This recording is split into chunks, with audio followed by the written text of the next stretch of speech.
I'm Celeste Wilkinson, and this is Understanding Body Language and Nonverbal Communication and what gestures and expressions really mean.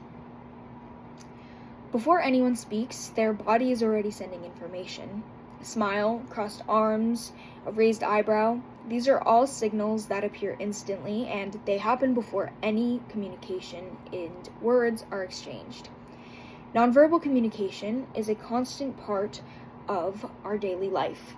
It happens in conversations such as in classrooms, in the workplace, with your family, or any social situation.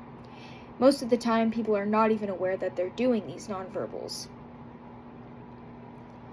I've done research in psychology and communication studies, and I learned that posture, eye contact, and facial expressions carry very important meaning. In today's presentation, I will be explaining what these researchers have discovered and explaining the processes to you. We will be covering what nonverbal communication includes, what common gestures and expressions indicate, and how these cues function in social interaction. What is nonverbal communication? Well, studies by communication scholars Judy Burgoon show that nonverbal cues can provide up to 2/3 of the meaning in face-to-face conversation. This means that not only do our words affect a conversation, but so do our facial expressions.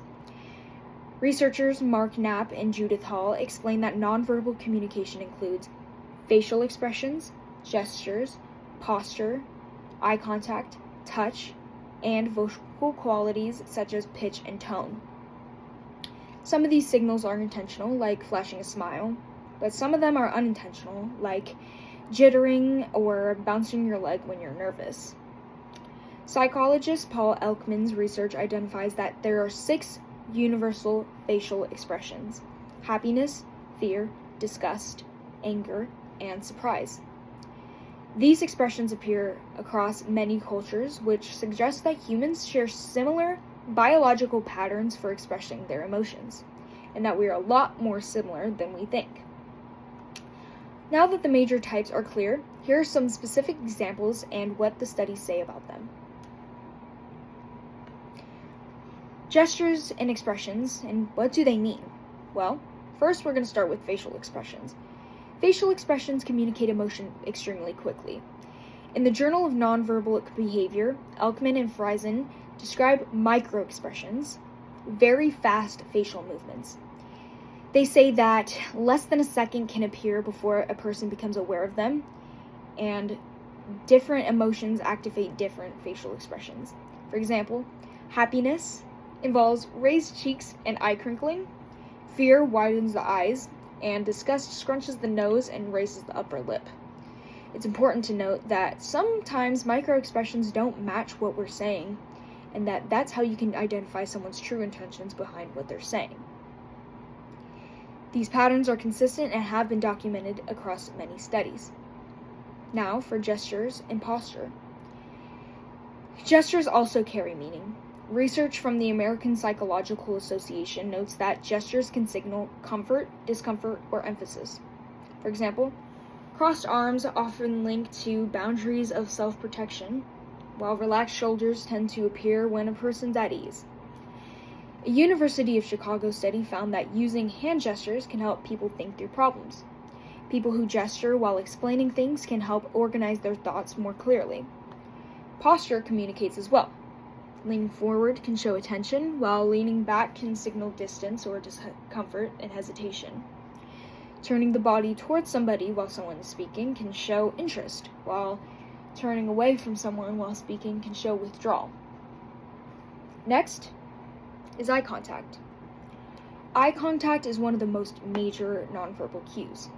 Studies in Personality and Social Psychology bulletins show that moderate eye contact is often associated with connection engagement, while no eye contact can signal that you're nervous. However, too much eye contact can make people feel a little bit uncomfortable.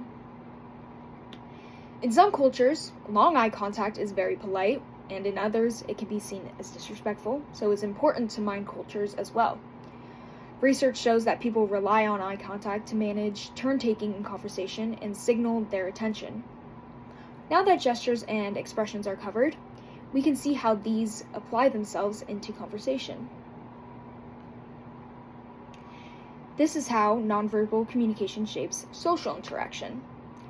Nonverbal cues help coordinate the flow of a conversation. According to the Handbook of Interpersonal Communication, movements like nodding, shifting posture, or pausing tell others in the conversation when you are finished speaking and when they can begin.